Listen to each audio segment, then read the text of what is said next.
Hi, I'm Tim. Welcome to our channel and thanks for logging on. Today we have a bit of a 1990s throwback, a clash of automatic winding, no-date stainless steel chronographs from two of the great names in Swiss luxury horology. On the left, the Omega Speedmaster Automatic, also known as the Speedmaster Reduced, and on the right, the Zenith-powered Rolex Oyster Perpetual Cosmograph Daytona. Let the games begin. Let's start with the Omega because the Rolex being a legend, the Omega needs a proper introduction. This is a timepiece that deserves to shine in its own right. The original Speedmaster Reduced or Speedmaster Auto, regardless of what you call it, at 39 millimeters, it's a size equivalent of the Daytona, and the original model was introduced back in 1988. Now the timepiece you see here is a late 90s example with an original Luminova dial, so the timepiece, exactly as built in the late 1990s, is an easy one to wear. Now the bracelet is a bit of a hybrid. It's somewhere between a dress bracelet and a sports bracelet. You can see the watch is nicely proportioned.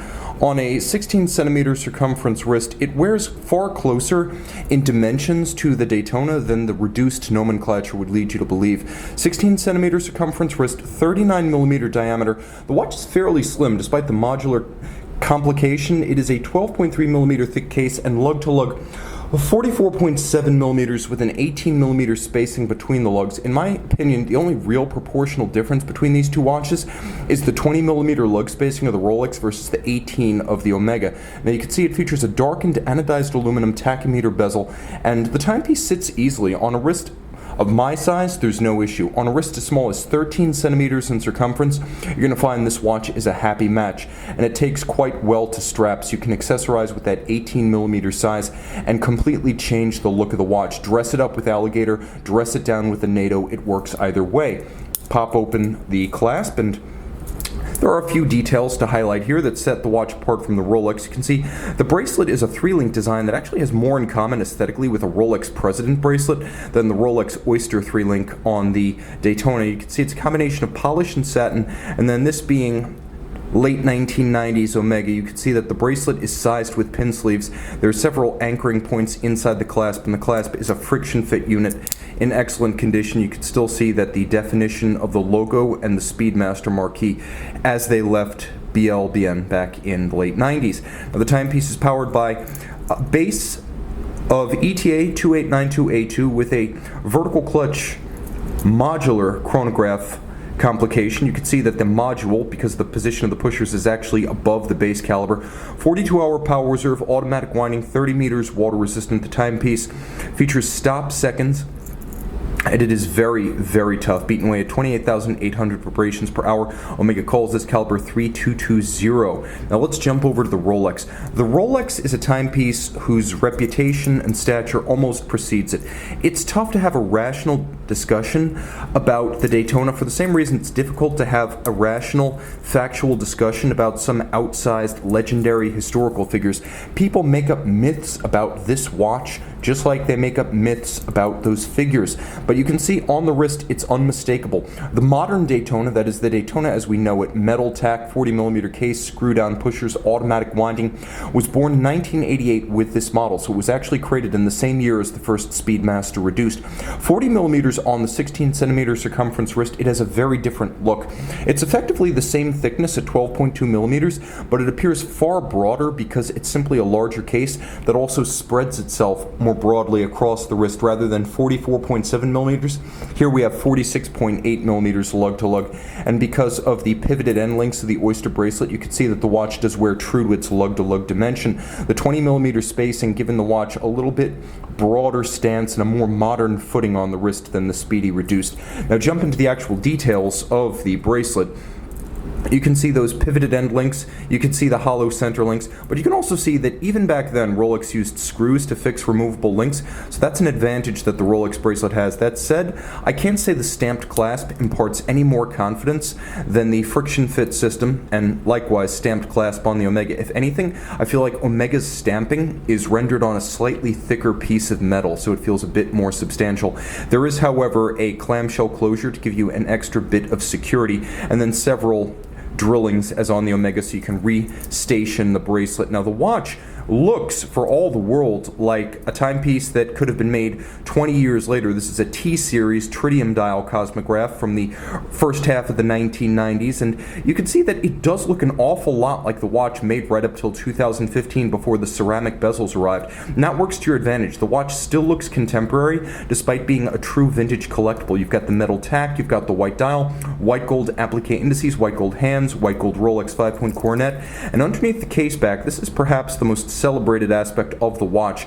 The Zenith manufactured Rolex caliber 4030. There was a special room and a special workshop at Zenith where this watch movement was built. It was not built by Zenith and modified by Rolex.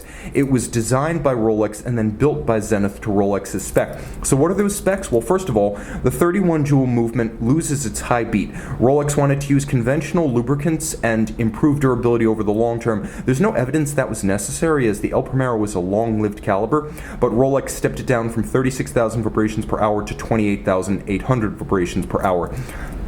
Much of the date mechanism is actually still present on the movement, but it features no date. Rolex also made some changes. They removed a lot of the complexity of the Zenith winding system and inserted their own Perpetual mechanism, which is far more robust in the long run and easier to service. So Rolex did improve the durability of the winding system. They also improved the durability of the balance, replacing the mobile stud index with a free-sprung architecture and the flat hairspring with an overcoil, the results being respectively shock resistance and better timekeeping in any orientation with respect to gravity. Finally, the movement was COSC certified as a Swiss chronometer, something that was rarely rendered on Zenith El Primeros. It still features a lateral clutch and a column wheel, unlike the cam-based system on the modular Omega. Curiously, though, the Omega, because it uses a vertical clutch complication on top of a base caliber, it's a cam vertical clutch system, whereas the Rolex is a column wheel lateral clutch system. A little bit quirky, so let's talk about the advantages of these two watches, and let's start with the Rolex. Obviously, the Rolex is an investment par excellence. It's a timepiece into which you put money you can be confident you will recoup when you sell it. There's a bubble for the current 6-digit ceramic bezel watch. The Zenith watches, however, and I cannot overemphasize this, the Zenith watches are fully depreciated, and their appreciation on secondary markets is real and durable. These will not burst like a bubble when the 6-digit Daytonas finally meet their match. This is not a watch that's going to be subject to market whims. This one is for keeps. Now let's talk a little bit about the epic status conferred by being both a Daytona and a Rolex. That's a mammoth combo. You add the fact that this is the rare Zenith Daytona, whose production was constrained not by Rolex's capacity, but by Zenith's far smaller capacity. Now you have something that is rare, legendary, and only destined to become more so. The ultimate status and stature watch, and a Rolex that collectors respect immensely away from the world of Gen Pop prestige. Let's talk about more substance on the wrist. It just feels better built. The Omega feels a little bit light in construction, from the bracelet to the clasp to the case, which features, I should mention, plexiglass versus a sapphire crystal. The Rolex feels, and in many respects is, a more substantial, more solid product. It inspires a bit more confidence. It feels a bit more modern. I'll also mention that the dial is of a considerably higher grade. The tritium is all original, and not just for the dial, but for the hands as well. The indices, the crown, the hands, they're all white gold. Being applique and precious metal, they are of a far higher grade than the printed matte finish of the Omega dial. You can see there's no applique here. Everything's simply a printed feature transferred on. So while it's clear and functional, the Rolex has a richer dial with greater detailing, including the sunken sub-registers with their polished chapter rings. Let's talk a little bit about the movement. It is just superior in the Rolex. Though the 4030 doesn't feature some of the later Rolex in-house caliber features, it doesn't have a 3-day power reserve, it doesn't have a full balance bridge, it doesn't have stop seconds, it doesn't have a vertical clutch. What it does have compared to the Omega is 10 hours more power reserve at 52 versus 42. It has a column wheel system, not a cam for actuating the chronograph. The result is a much more positive pusher feel when you're operating the chronograph. It also features the COSC certification, which the Omega does not feature. It has the free sprung balance and the overcoil hairspring. All of these combined make the Rolex more mechanically interesting than the somewhat bare bones modular Omega. Let's talk a little bit about the combination of Zenith and Rolex. Apart from the snob factor that a Daytona brings, that's an awesome awesome combination that collectors can truly revere, and this is a great era of Rolex that's now becoming true vintage. The sapphire crystal speaks for itself. It's something you want on a modern watch, and in terms of water resistance, don't forget this is a watch rated to 100 meters that can still meet its rated water resistance in the year 2019, whereas the Omega is rated to 30, and frankly, I just wouldn't swim with it. Screw down those crowns and pushers, have the watch water tested at your Rolex service center or your watchmaker. There will be no issues swimming with this watch. This is a timepiece that offers just about everything you could want in a vintage chronograph, right down to wearability in the surf. Now let's talk about the Omega because it has many virtues we need to mention. First and foremost, value. A fraction of what you'll pay for the Rolex. You can buy almost half a dozen of these for the cost of a Zenith Daytona.